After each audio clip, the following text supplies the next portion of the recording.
10. bölüme hepiniz hoş geldiniz arkadaşlar. Çarımız artık 83 level oldu. Bir önceki videoda planladığımız gibi. Antelop'taki görevleri tamamladım. Artık Yangan Cave görevlerine getirdim çarı. Job levelimiz de 70 oldu. Burası %99 olunca artık upgrade yapmamız gerekecek. O lowstone'larla bir de yanına 10M koyup job kısmını rütbe arttırmamız gerekecek. Yangan Cave'de de önce şu mag vuran yaratıklara geldim. Bizim setimiz light armor olduğu için bunlar bize sinek ısırığı gibi vuruyor. O Tomb Warrior'lar var bir de. Onlar biraz daha fiziksel atak vurduğu için onları arka plana attım ki 84-85'leri gibi onlara gidersek biraz daha sağlıklı olur. Bu arada fark ettiyseniz artık life açabiliyoruz. Ona rağmen canımız da 5200. Çünkü şöyle bir job set ilave ettik arkadaşlar.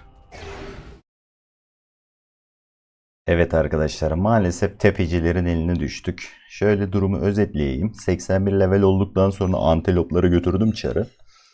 Yalnız dayanıklılık açısından sorun yaşadık. Hani kasıyordu tek başına ama örnek veriyorum, 2 tane giant geldiği zaman pıt yatıyordu hemen. Ya da envileri yine kesmekte zorluk çekiyordu. Önümüzdeki leveller için biraz takviye yapmam gerekiyordu. Videoda da bahsetmiştim. 3 tane ihtimal vardı elimde.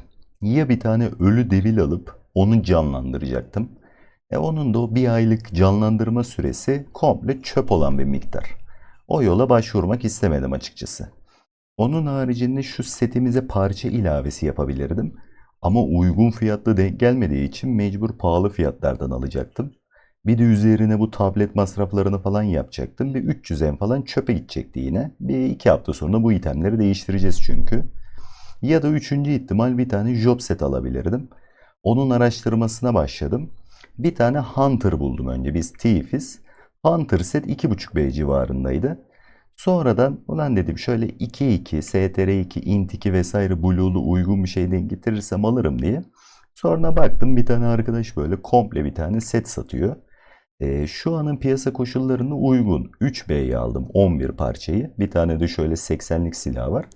Yalnız hani bunda kesin zarar ediyoruz aslında. Biraz beklesem 3B'nin şu an Türk lirası olarak 1350 lira gibi bir karşılığı var. Muhtemelen bunu biz bir 1-2 ay sonra 700-800 liraya çözerdik.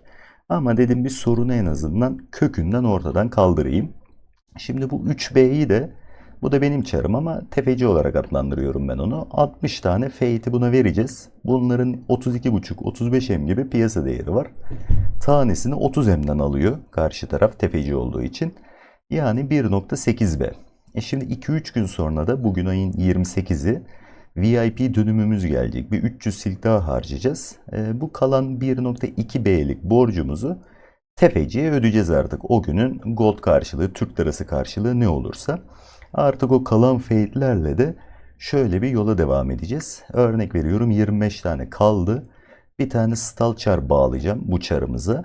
Bu fade'leri satıp ufak ufak al sat yapmaya başlayacağım. Çünkü ekstradan kaynak yaratmamız lazım. 12 degree'ye hazırlıklarımızı tamamlayalım. Direkt 12 degree legend set çekelim.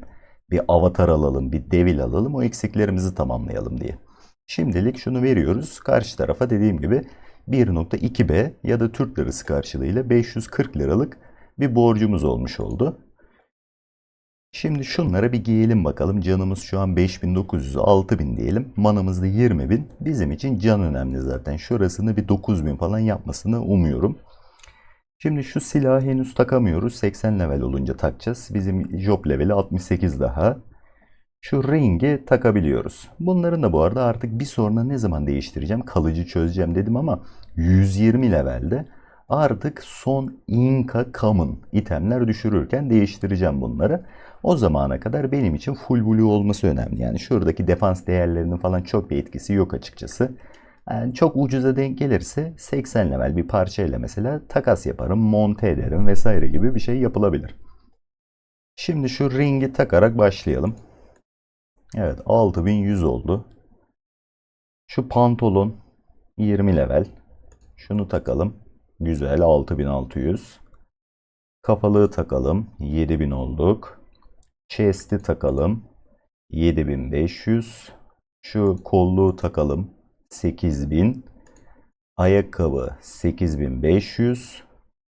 Şu ringi takalım 8600. Küpeyi taktık 8700. Kolye 8900. Bir de omuzluk. Gayet güzel oldu bakın. Canımız 6000'den 9400'e fırladı. Yani dediğim gibi biraz pahalı bir tercih oldu. Ama bir sorunu en azından kökünden hallettik diyebiliriz. Yani bu job set üzerimizdeyken muhtemelen artık 101 levele kadar bir sorun yaşamayız diye tahmin ediyorum. Tabii ki defans açısından ufak tefek takviyeler yapacağız set olarak üstümüze ama artık 12 degree'ye yani 101 levele rahat bir şekilde ilerleriz diye tahmin ediyorum. Onun haricinde bir tane sun kolye ilave ettik. Evet arkadaşlar bir tane de kolye aldık. Consigne'de 140 eme atmıştı arkadaş. Videolardan tanıyormuş beni. Sağ olsun 100 eme indirdi. Buradan da teşekkürler kendisine. Narco Boss nick'i. Bunu bir artı 5'e atmayı denedim. Elimizdeki elixirler yeterli kalmadı. Şimdilik bu şekilde kullanacağız. Aksesuarlarda dediğim gibi sun itemler biraz daha değerli. O yüzden bunda herhangi bir maddi kayıp yaşamayız diye bu yatırımı yaptım. Bunu satarken gene gold değerini kaybetse de 100M'den aldıysak 200M'e satabiliriz. Şu kolyeyle değiştiriyoruz. Artı 5 yaptığımız zaman 29'lara falan gelecektir değerleri. Bir 3,5 oranında artmış oldu. Bir tane de şöyle pantolon aldım.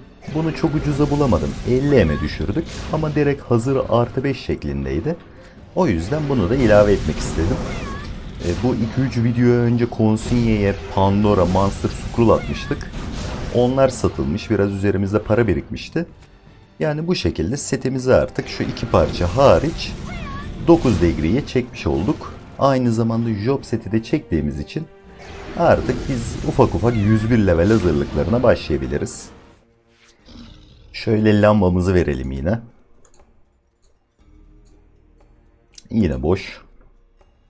Bu arada arkadaşlar VIP dönümümüz geldi. Yine 300 silke gidip 60 tane Fate aldım. Burada 20 tane var. 40 tanesini henüz piyasa koşulları değişmedi.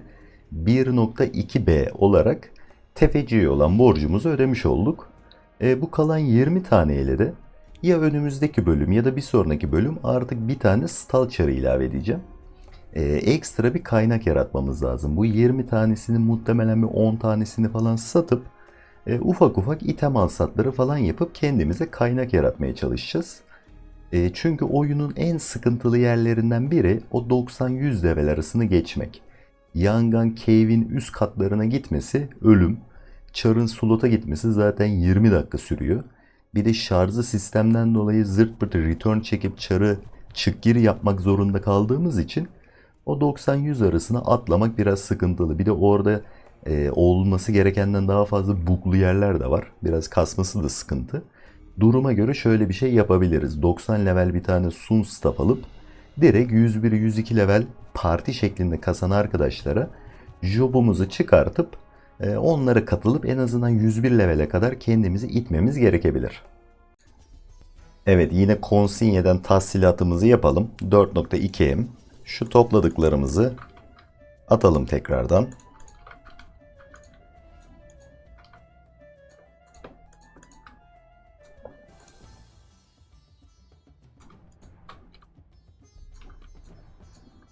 Evet arkadaşlar bir 5 tane daha Fate bozdurmak zorunda kaldım. Bu video tam bir harcama videosu oldu. Tefeciler mutlu. Çok güzel itemler buldum. Bir şehirde bir şey var mı diye dolaşayım dedim. Yani bu itemleri almasam olmazdı. Biz bunları kârına da satarız. İnşallah ben beklerken satılmamıştır. Evet duruyor. Bir tanesi şöyle bir kafalık arkadaşlar. 40 eme 9 degree light armor artı 7 sun ADV'si basılmış ve asıl beni tahrik eden kısım şu blue'ları. Heal atılmış. Normalde 9-10 degree iteme heal atmak silkinizi çöpe atmak demektir ama hani bunun alacağı faydaya ben harcamam açıkçası.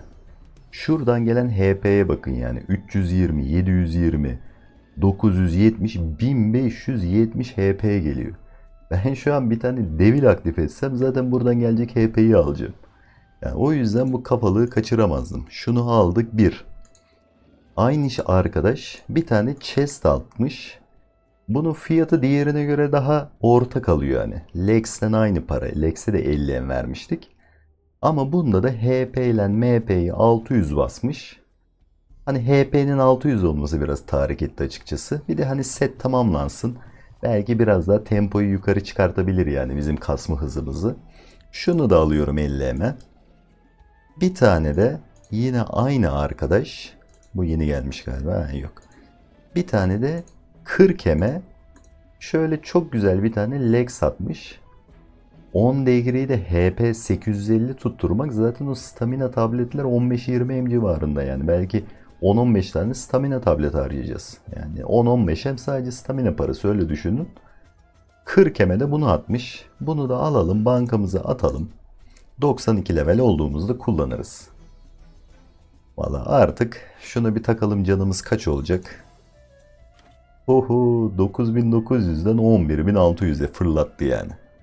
Bir de şu chest'e de koyduk mu 12400. Bizi artık kimse tutamaz. Bir demon şeytan denemesi gelebilir yakında. Evet, çarı solata getirdim arkadaşlar. Bir kontrol ettim, az önce 600-700 falan vuruyormuş bu yaratıklar. Şimdi yarı yarıya kesildi bir anda. Şimdi life'lı biz artık çok rahat bir şekilde kasarız. Bu görev 5 defa tekrar edilebiliyor. Yalnız Yangan Cave'in görevlerinin dezavantajı çok az exp veriyor. Mesela bu görev 3 milyon veriyor. 5 defa yapacağız. 400'er tane keseceğiz. Bizim level için 140 milyon exp istiyor. Bize yani %11 anca bu görevler verecek.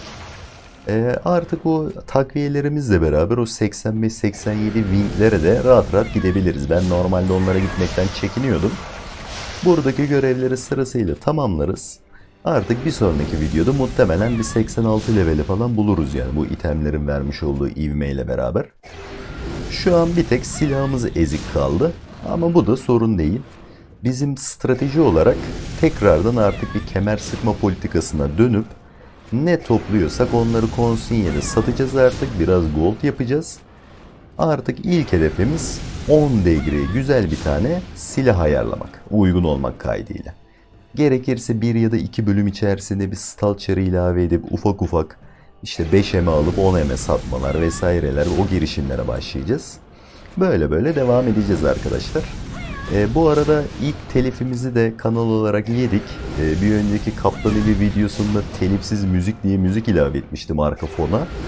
O yüzden onun biraz ses kalitesinde bir gariplik var.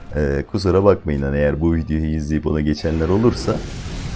Sonradan telif atmışlar. Silmek zorunda kaldım şarkıları. Diğer bölümlerde görüşürüz arkadaşlar. Kendinize iyi bakın.